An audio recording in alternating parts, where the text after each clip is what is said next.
অনির্বাণের সাথে যখন আমার দ্বিতীয়বার দেখা হয়েছিল তখন সময়টা ছিল বড় অদ্ভুত। আমরা হাইওয়ের ওপর দিয়ে অনেক দূরে একটা অনুষ্ঠান করতে যাচ্ছি। লাল আকাশ, সন্ধে হয়ে আসছে, দুপাশে ফাঁকা মাঠ। আমরা চা খাবো বলে গাড়িটা দাঁড় করিয়েছি একটা বিচ্ছিন্ন দ্বীপের মতো চায়ের দোকানে।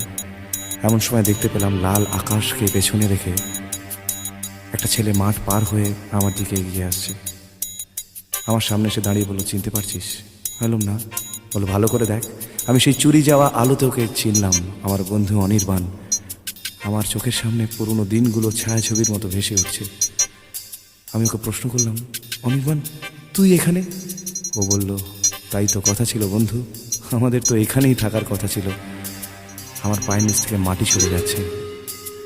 আমি খুব বোকার মতো ওকে প্রশ্ন করলাম, অনির্বাণ কি করছিস এখন? ও বলল, যা কথা ছিল বন্ধু, মানুষের মাঝখানেই আছি।